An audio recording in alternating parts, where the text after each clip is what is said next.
안녕하십니까. 안녕하십니까. 3대 예배로 다시 모이게 하신 하나님께 감사드립니다. 오늘 찬양 고백처럼 하나님의 사랑이 참 크고 놀랍구나 하는 것을 시간이 지날수록 더 크게 깨닫게 됩니다. 우리 그런 의미에서 하나님의 사랑으로 서로 바라보면서 사랑합니다. 하나님의 사랑으로 사랑합니다. 우리 서로 인사하면 좋겠습니다. 하나님의 사랑으로 사랑합니다. 축복합니다. 오늘은 저희 3대 예배 때 사도신경 강의를 계속하고 있습니다. 오늘은 나는 믿습니다 시리즈 5번째 말씀으로 예수님을 그리스도로 믿습니다 라는 제목으로 말씀드리겠습니다. 잠깐 기도하겠습니다. 거룩하신 아버지 하나님, 우리 주님의 그 한량없는, 다 헤아릴 수 없는 그 큰 사랑을 인하여서 감사를 드립니다. 특별히 우리가 죄인 되었을 때, 병들었을 때, 소망이 없었을 때 소망을 끄지 아니하시고 꺼져가는 심지도 끄지 않고 상한 갈 때도 꺾지 아니하시는 그 놀라우신 은혜와 사랑으로 우리를 사랑하시며 돌보시며 회복하시기 원하시는 우리 주님의 그 놀랍고 크신 사랑을 이 시간 찬송드립니다. 이 사랑 때문에 저의 마음이 기쁘고, 이 사랑 때문에 저의 마음에 감사가 있고, 이 사랑 때문에 거칠고 또 고통이 있는 세상 속에서도 기뻐하며 감사하며 걸어갈 수 있음을 고백합니다. 하나님 아버지, 이 시간 우리 모든 로뎀나무 교회 식구들이 한자리에 모였습니다. 3대가 함께 주 앞에 나아가는 이 자리에 성령으로 임재하여 주시고, 우리가 세대가 다르고 또 경험이 다르고 또 누리고 있는 것들이 다르지만 예수 그리스도 안에서 한 가족이요 사랑하는 서로의 공동체로 세워지는 복된 자리가 되기를 소망합니다. 주님, 우리의 신앙 고백의 자리들을 하나씩 하나씩 돌아보면서 우리 신앙의 고백들의 의미를 생각해보고 있습니다. 하나님, 이 시간 예수님이 그리스도 되심을 밝히 드러내어 주시고 우리의 마음속에 이 고백이 새로워지는 복된 자리가 되도록 도와주시기를 기도합니다.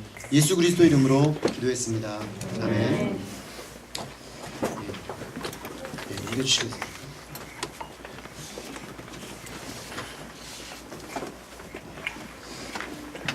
저희가 사도신경을 보고 있는데, 사도신경은 반복을 다시 드리면 크게 보면 세 가지 신앙의 고백입니다. 하나님, 예수님, 성령님과 교회에 대한 신앙의 고백이고요.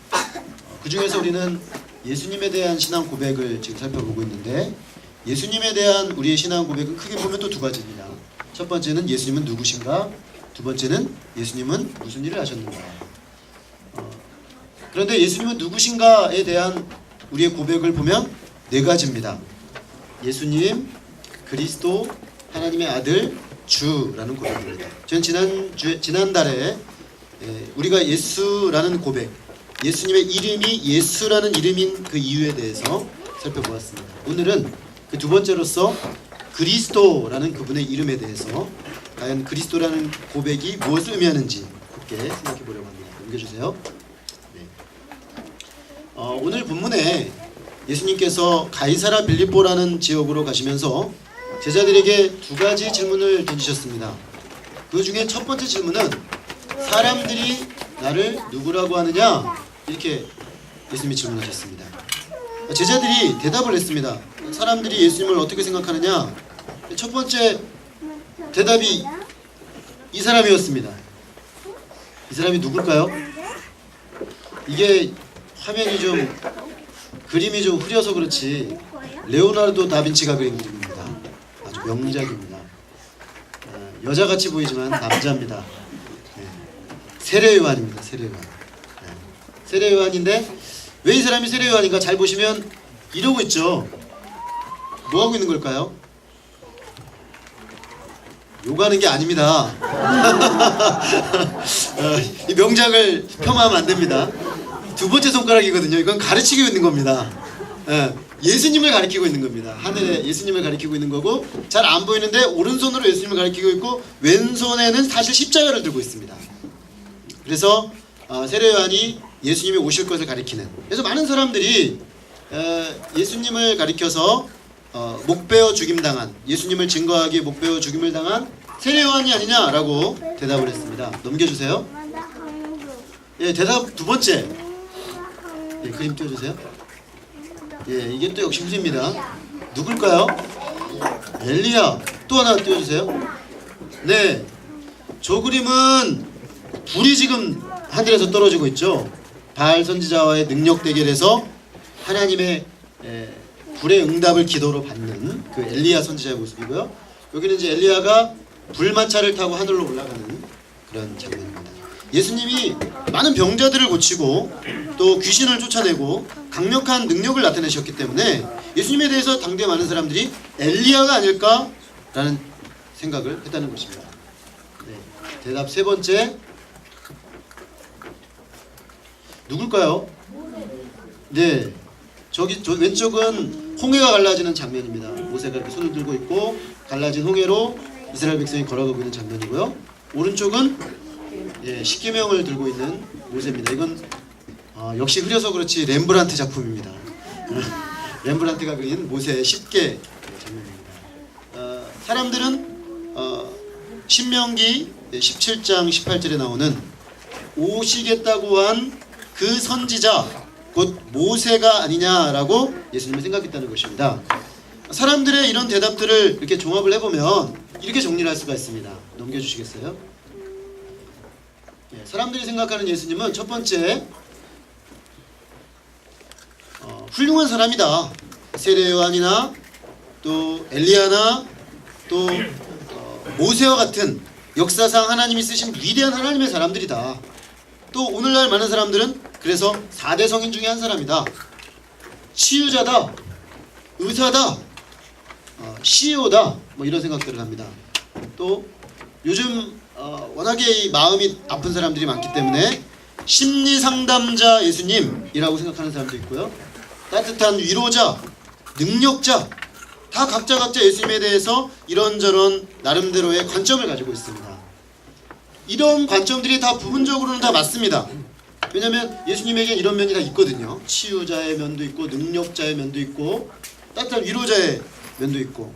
우리는 능력자 하면은 김모 그 가수만 떠올리죠. 근데 능력자, 예수님의 그 강력한 모든 치유의 능력하신 능력자 예수님 다 맞습니다. 그런데 정확히 예수님에 대해서 총체적으로 성경이 말하고 있는 바른 대답을 하라고 한다면 좀 뭔가 미흡합니다. 예수님께서 그래서 3년 반 동안 제자들이 예수님을 따라다녔는데 이런 막연하게 생각하는 사람들과 달리 제자들은 그러면 예수님을 어떻게 생각했는가? 두 번째 질문을 던지십니다. 예수님의 질문 두 가지. 두 번째 질문 함께 읽어보겠습니다. 두 번째 질문 시작. 너희는 나를 누구라고 하느냐? 아까 질문과 뭐가 달라졌냐면 아까 질문은 사람들이 나를 누구라고 하느냐라는 질문이었습니다. 근데 이번 질문은 너희는 나를 누구라고 하느냐라는 질문입니다.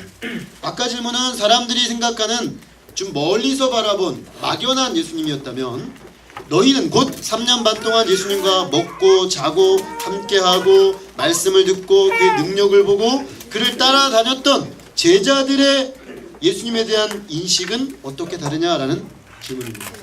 제자 중에 대표였던 베드로가 대답합니다. 함께 읽어보겠습니다. 베드로의 대답 시작. 주는 그리스도 신이다. 예수님이 마태복음에 보면 이 대답을 굉장히 흡족해 하셨습니다. 이 대답은 성령께서 너에게 주신 것이다.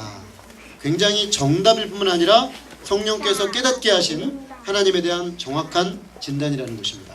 자, 그러면은 이 베드로의 이 대답이 무엇을 의미하는가 우리가 살펴볼 필요가 있습니다. 왜냐하면 오늘 우리가 그리스도인들이 예수님을 믿음의 대상으로 고백한다고 할 때도 우리는 예수님을 그리스도로 고백하기 때문에 그럼 우리가 예수님을 그리스도 하는데 이 그리스도라는 고백이 무엇을 의미하는가 하는 것이 중요한 것입니다. 자, 그리스도는 첫 번째 구약 성경으로 하면 메시아입니다. 메시아 같은 말이죠. 메시아라는 말을 많이 들어봤을 것입니다. 예수 그리스도, 예수 메시아 같은 말이 되겠습니다. 뜻은 기름 부음을 받은 자라는 뜻입니다. 구약 성경에는 하나님께서 기름을 부어서 세운 사람이 세 부류의 사람이 있었습니다. 첫 번째 부류의 사람은 제사장입니다.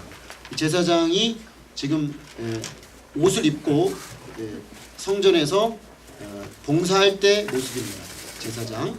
두 번째는 선지자입니다. 이 선지자가 성경을 들고 있죠. 하나님의 말씀을 가르쳐주는 사람이죠. 제사장은 하나님과 죄인된 우리 인간을 연결해주는 역할을 합니다. 특별히 우리의 죄 문제를 해결함으로 사람들이 하나님께 나아갈 수 있도록 도와주는 존재입니다. 반대로 선지자는 하늘로부터 하나님의 말씀을 받아서 그 말씀을 우리 아래에 있는 우리들에게 전해주는 존재입니다. 그리고 왕이죠. 여기 이 장면은 다윗이 선지자 사무엘에게 뿔에서 기름을 부음받는 장면입니다. 17살 된 다윗이 이제 장차 이스라엘의 왕이 될 것이라는 하나님의 말씀을 받아서 사무엘이 기름을 붓고 있습니다. 이 세 부류의 사람들은 전부 특별히 기름을 부어서 하나님이 세우셨습니다. 그런데 이 예수님을 우리가 그리스도라고 한다는 것은 바로 이 세 가지 이 기름 부어 세운 자의 의미를 예수님이 다 가지고 있다라는 그런 의미가 되겠습니다. 남겨주시겠습니까? 자, 그런데 여기서 한 가지 질문이 생깁니다. 왜 예수님은 메시아, 그리스도, 기름 부음 받은 자, 곧 제사장이자 선지자자 또 왕으로 오셔야만 했느냐 하는 것입니다. 우리가 이 성경을 하나님께서 1500년 동안 BC 1500년경부터 AD 약 8, 90년까지 약 1400에서 1500년 동안 40명의 사람들을 통해서 기록하셨는데 그 기록의 핵심은 뭐냐면 메시아가 올 거라는 것입니다. 그리스도가 올 거라는 것입니다. 그리고 그 그리스도로 예수님이 오셨다는 것을 믿는 것이 우리 기독교 신앙입니다. 그러면 왜 예수님이 제사장이요 선지자요 왕으로 오셔야만 했는가? 라는 질문인 것입니다.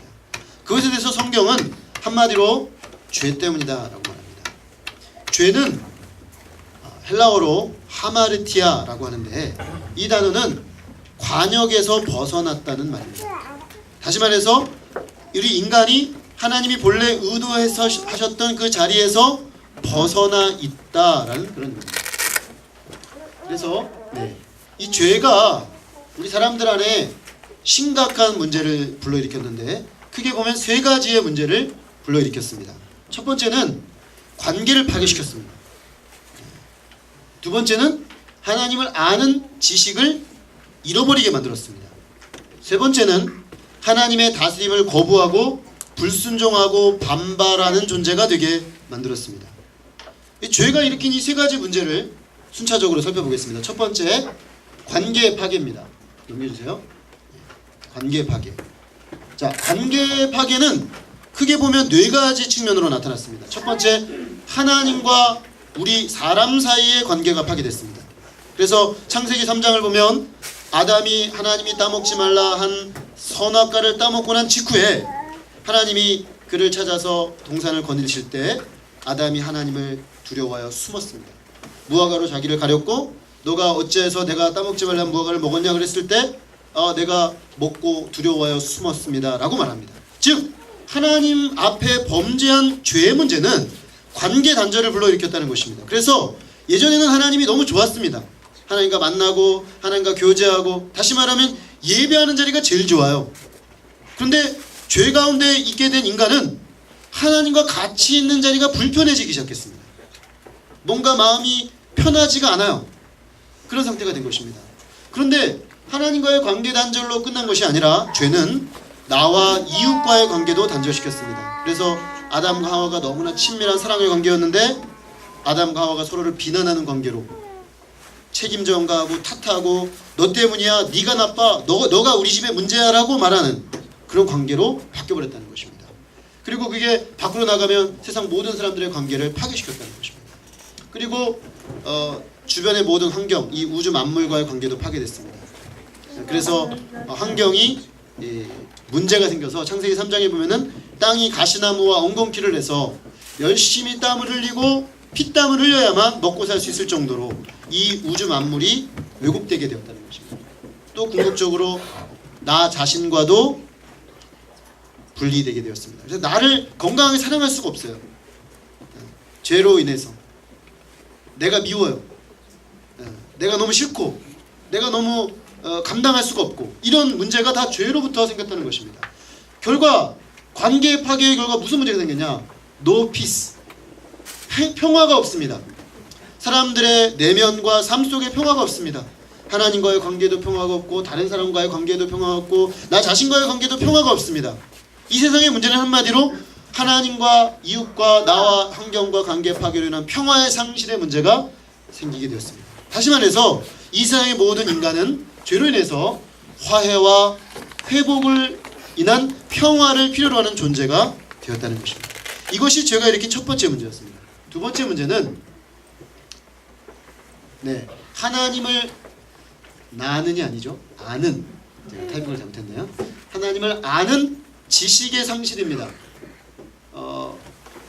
전에는 하나님을 얼굴과 얼굴을 대하고 아는 인격적인 알미였습니다. 그저 하나님 1번 2번 이런 지식적인 알미 아니라 인격적으로 얼굴을 대면하고 아는 그런 알미였다는 것이죠. 그런데 죄를 짓고 난 인간은 하나님을 알지 못하는 존재가 되었습니다.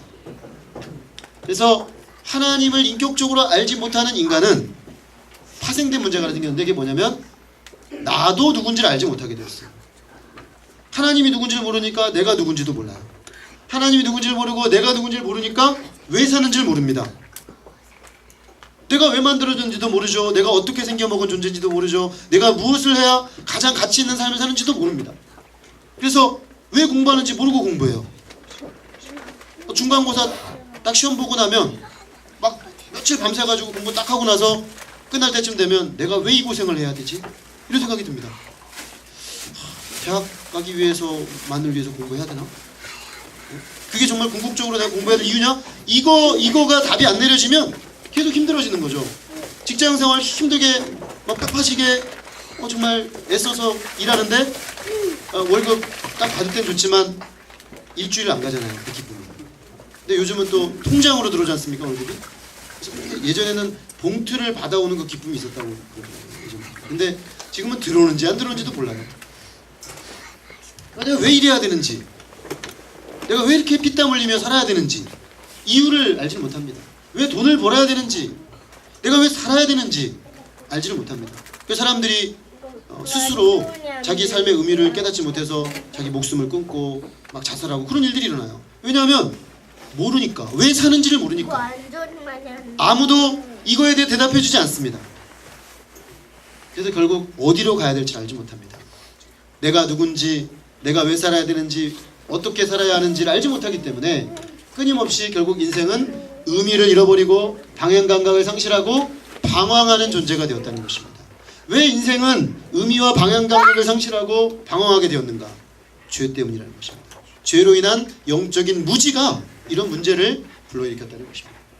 세 번째, 하나님의 다스림을 거부하게 되었습니다. 인간은 무언가의 다스림을 받을 때 행복합니다. 엄밀하게 말하면 하나님의 다스림을 받고 하나님의 말씀을 잘 따라가는 데서 행복이 있는 존재입니다. 그렇게 만들어졌습니다. 그런데 죄를 지음으로써 인간은 그 다스림을 거절했습니다.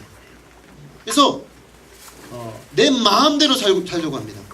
그게 옳고 그르고 상관없이 내 멋대로, 내 마음대로, 내가 원하는 대로 살고 싶어졌어요. 그리고 하나님의 뜻에 불순종하고 거절하고 내 멋대로 내 인생을 살고 싶어졌습니다. 그런데 불순종하고 내 마음대로 살면 참 좋아야 되는데 이게 불안을 초래합니다. 왜냐하면 하나님의 다스림을 받고 하나님의 풍성한 은혜와 능력과 지혜의 다스림을 받으면 능력과 지혜와 사랑에 의해서 주어지는 삶의 그 길들을 찾아서 행복하게 살 수 있는데, 이걸 거절했기 때문에 능력이 한계가 있는 내 능력으로 살아야 됩니다. 지혜가 한계가 있는 내 지혜로 살아야 됩니다. 사랑이 한계가 있는 내 사랑으로 살아야 됩니다. 그러니까 늘 부족하죠. 능력이 부족합니다. 지혜가 부족합니다. 사랑이 부족합니다. 그러니까 불안한 것입니다. 내가 사는데 내가 내 인생이 이렇게 살면 10년 뒤 20년 뒤에는 어떻게 될까?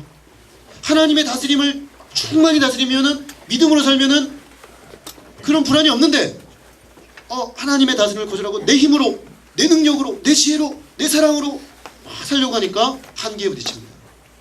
그래서 결국 사람들은 다른 왕을 찾습니다.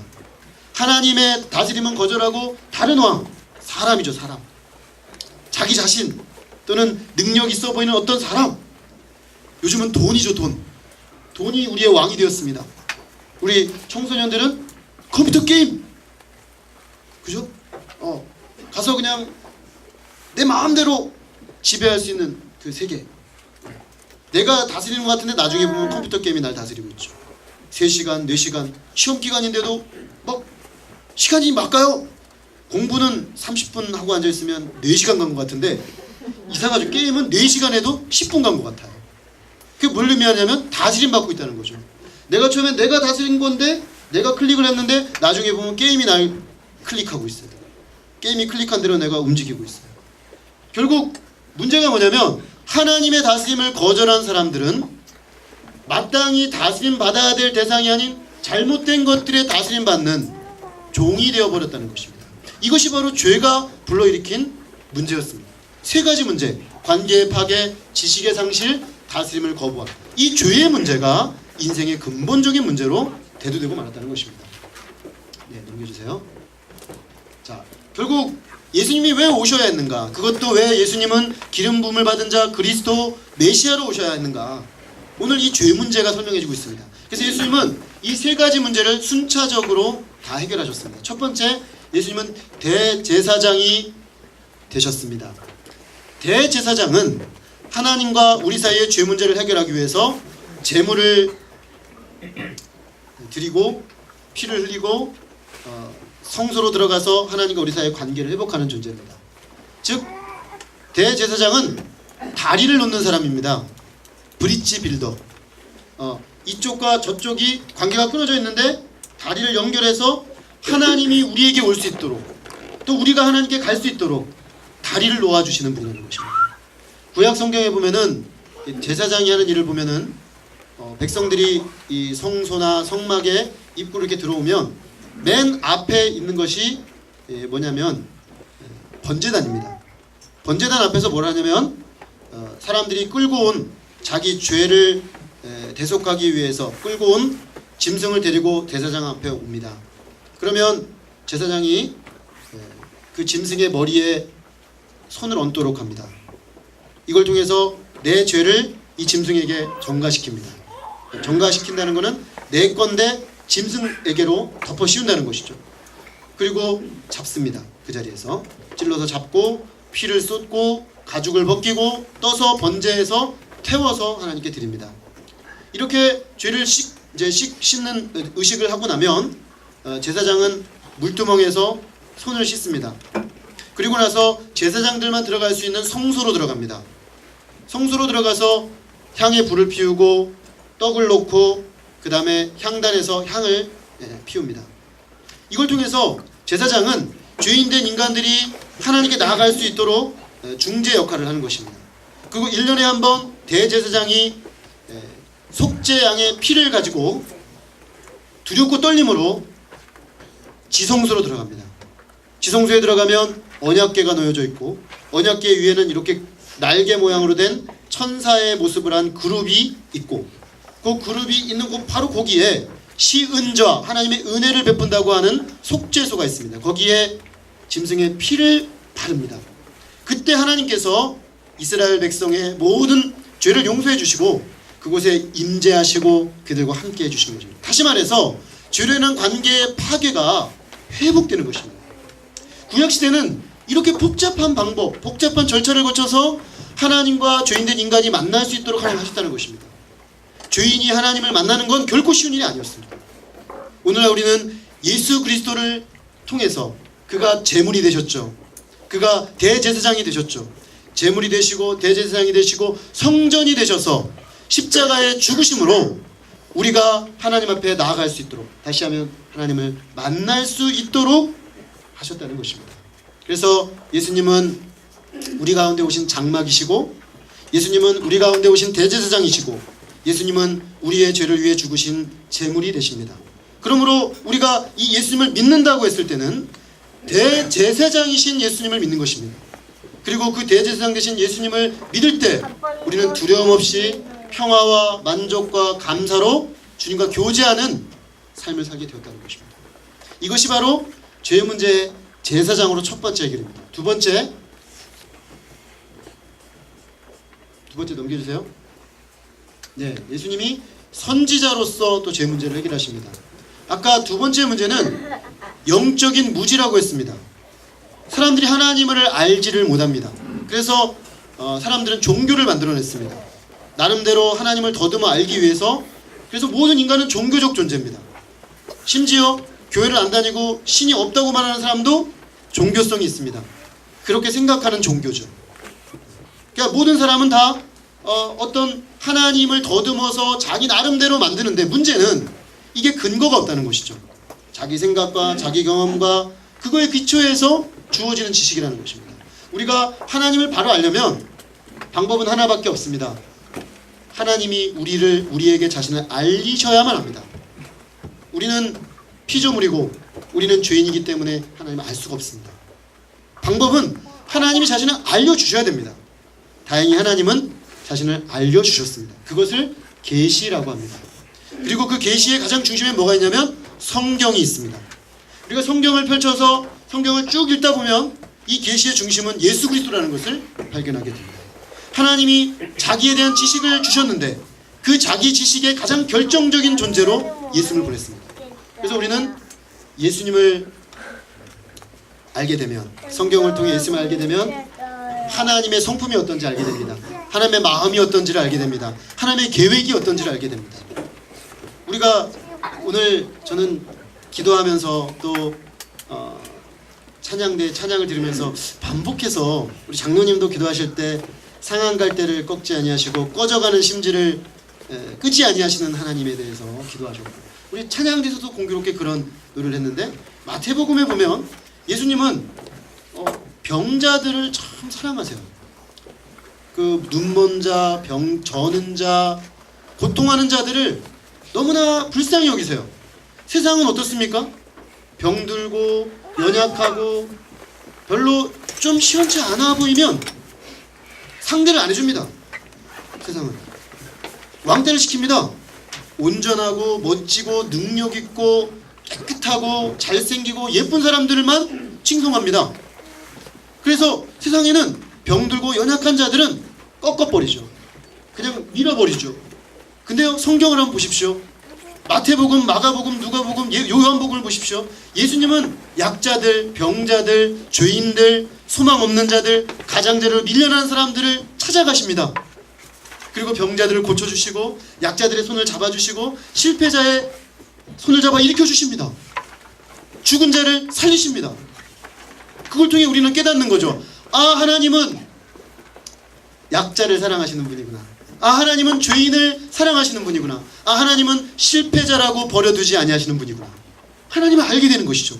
우리가 이 하나님, 상한 갈 때도 꺾지 않으시고 꺼지가는 심지도 끄지 않으시니 하나님을 예수님을 통해 발견할 때 어떻게 됩니까? 아, 나는 병자고 약하고 연약하고 죄인이지만 이 하나님 나를 사랑하시겠구나 라는 걸 알게 되는 것입니다. 그래서 우리가 성경을 통해 예수 그리스도를 아는 지식을 가져가는 것이 참 중요한 것입니다. 그래야만 거기서 우리가 하나님을 확실히 알 수 있습니다. 이 알미 생기면 방황이 멈추죠. 많은 사람들이 왜 방황하냐면 자기를 어떤 상황에서도 사랑해 줄 수 있는 존재를 발견하지 못하기 때문에 방황한다고 합니다. 청소년기 때 방황하는 친구들 보면 언제 방황이 끝나냐면 자기를 그래도 포기하지 않는 누군가를 발견하면 그 방황이 멈춘다고 합니다. 제가 엊그저께 한 기사를 봤는데 김재엽이라고 계세요. 제가 초등학교 때 그 88 올림픽 때 이 유도로 금메달을 따셨던 분이거든요.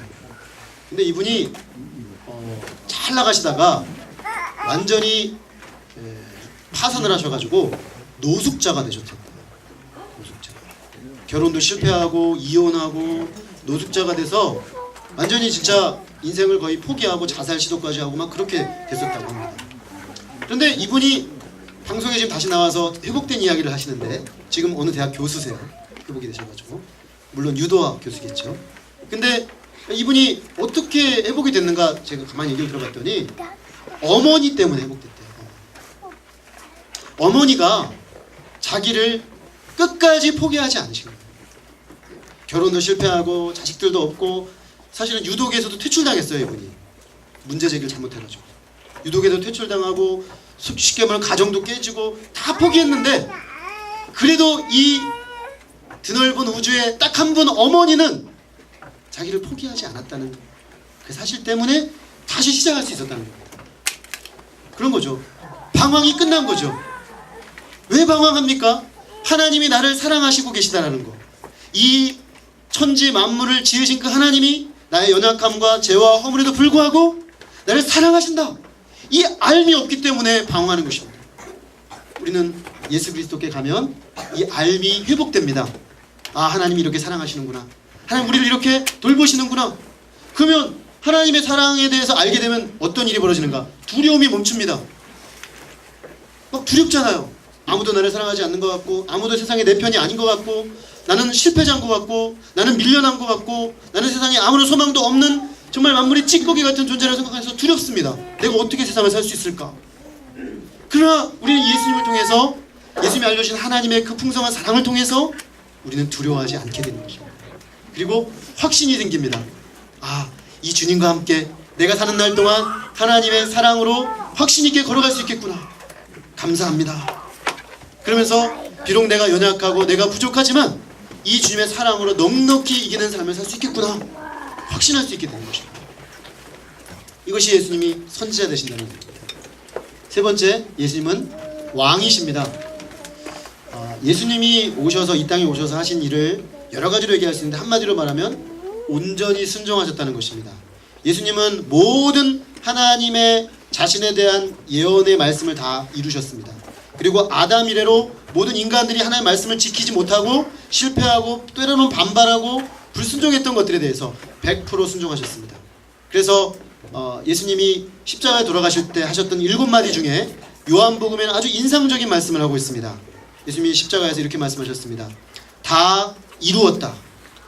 여기서 다 이루었다는 것은 하나님의 모든 말씀을 다 순종하여 이루어드렸다는 것입니다. 어느 정도까지 순종하셨는가?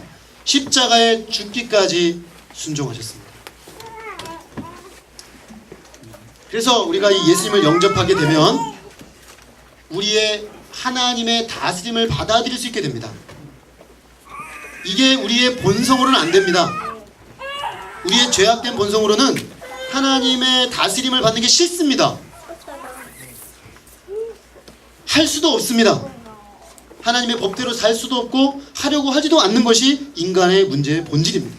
그런데 예수 그리스도께서 온전하게 순종하시고 다 이루시고 죽기까지 순종하셨기 때문에 예수님을 믿는 믿음 안에서 우리는 하나님의 말씀을 순종할 수 있게 되었습니다. 순종하고 싶어졌습니다. 그래서 진정한 왕의 다스림을 받는 행복한 하나님의 백성이 되는 것입니다. 우리가 잘못 섬겼던 거짓된 우상들을 버리고 하나님의 다스림만 받는 삶의 행복을 알게 됩니다. 그래서 더 이상 반발과 불순종이 아닌 기쁨으로 다스림 받는 자의 삶을 살게 되는 것입니다. 그래서 마음의 안전과 평화와 감사와 행복이 놓여지게 되는 것입니다.